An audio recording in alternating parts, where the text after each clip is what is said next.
everyone, welcome back to my channel. If you are new here, I am Shivani, a student diving deep into the exciting worlds of data science, and I'm thrilled to have you join me on this journey.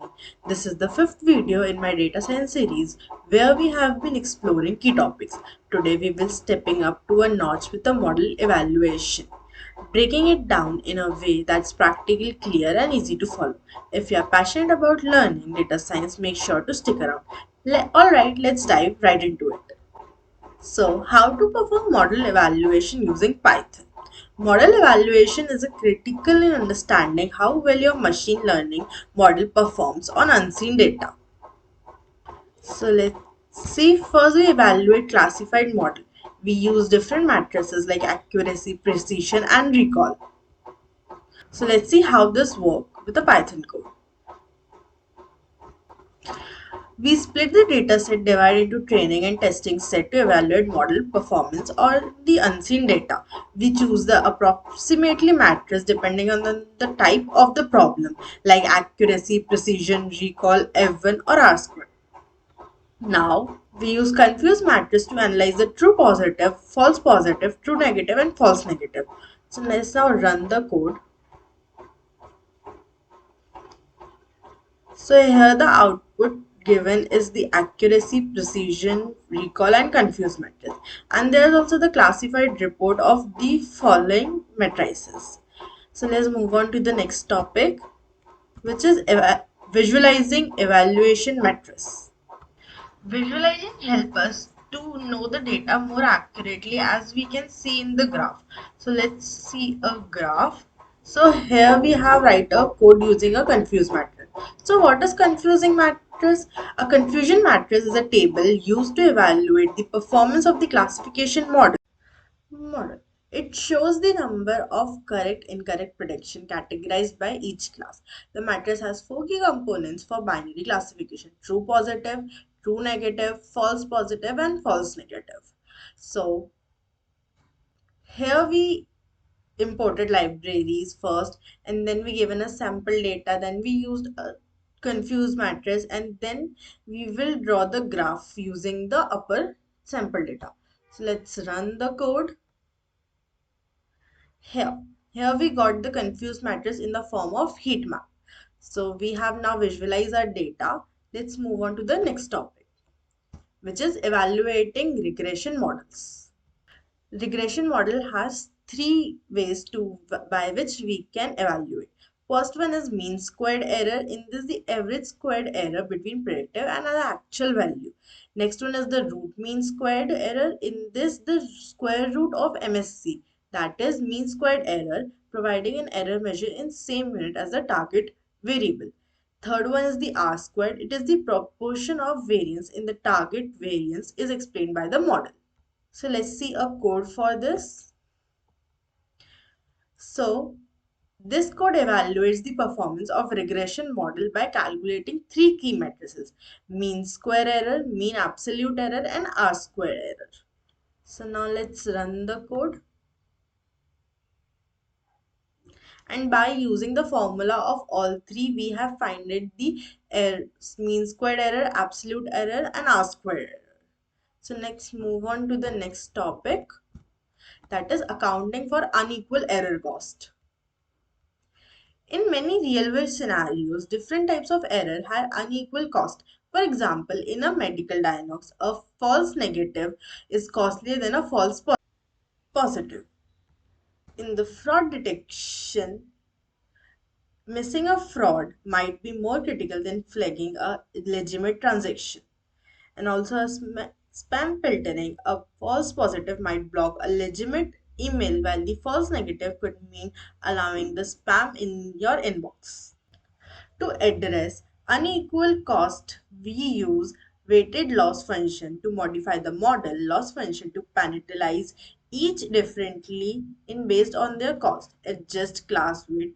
We use built-in methods libraries like skill set learn to handle class imbalance. Custom matrix to create a custom evaluation matrix that incorporate cost consideration. So now let's see adjusting thresholds. So what is adjusting threshold? Adjusting threshold refers to modifying the decision boundary in classification model to determine whether a predictive probability is classified as positive class or negative class. The threshold probability cut off use of this classification. Most machine learning classifiers default to the threshold of zero point 0.5.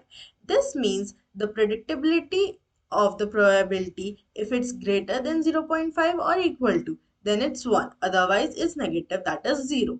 In many real world scenarios, the default threshold of zero point 0.5 may not align with the business or the operation goal. Adjusting the threshold help balance precision and recall based on the specific requirements of the task.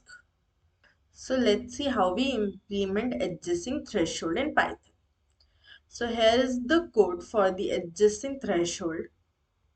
This code demonstrates how to analyze and adjust the decision threshold for binary classification model, focusing on precision and recall. So here our inputs are y true, which is the stimulated for binary classification problem, and y prob is the predictive probability for the positive class from the model, and these probability represent the model confidence in assigning for the label of y. Then we call precision recall for the threshold. Here the default value is zero point 0.5. If the predictive value is greater than zero point 0.5 is classified as false, and if it's less than or equal to zero point 0.5 then it is classified as 1. But here we didn't choose the default value, we have assigned the value zero point 0.6. It's a custom value. So let's now see the output.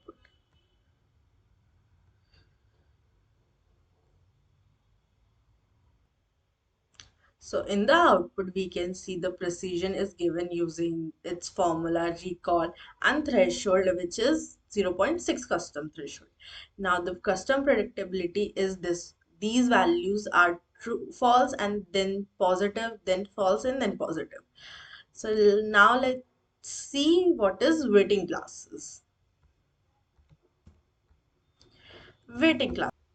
Weighting class is a technique used in machine learning to handle imbalanced data set where one class majority significantly outnumber the other class which is minority. By assigning different weights to the class, the model is trained to give more importance to the underrepresented class. Why weighted class? First, because class imbalance problem. In real world data set, some classes occur much more frequently than other. A model trained without addressing this imbalance may favor the majority class and poorly predict the minority class. For example, fraud detection: 99% transactions are legitimate and 1% are fraud. Without weighing, the model might always predict 0 to achieve high accuracy but fail to detect the fraud. Next one is the error cause differentiation. Misclassification, they may have different consequences for different class. So let's see a Python code. So this code demonstrates how to handle imbalanced data. Imbalanced data using the random forest classifier by applying class weight to balance the importance of minority and majority class. First, we create a synthetic dataset for classification task. Then the dataset contains 1,000 samples and each sample has 10 columns, out of which 5 are the informative for predicting the target and 2 are the redundant. The target class imbalance is zero point 0.9 and 1. Then we split the dataset into 70% training and 30% testing. We are using a tree-based assembly method for the classification. So let's now run the code of our tested and the trained model. Here's the output. First the confusion matrix and then the classification report of the precision recall and F1 support given with the accuracy micro average and the weighted average. So using class weights, we can improve minority class prediction by assigning a higher weight to the minority class. The model learns to prioritize its production and reduce false negative. And that's the wrap on the today's video. I hope I have given you a clear understanding on how to perform model evaluation and account for unequal error caused using Python. Model evaluation is a crucial step in data science project. As you saw, considering error costs make your model even more impactful in real life scenario. If you found this video helpful, don't forget to give it a thumbs up. Also make sure to hit that subscribe button. Until next time, keep exploring, keep learning, keep coding. Thank you for watching. Bye for now.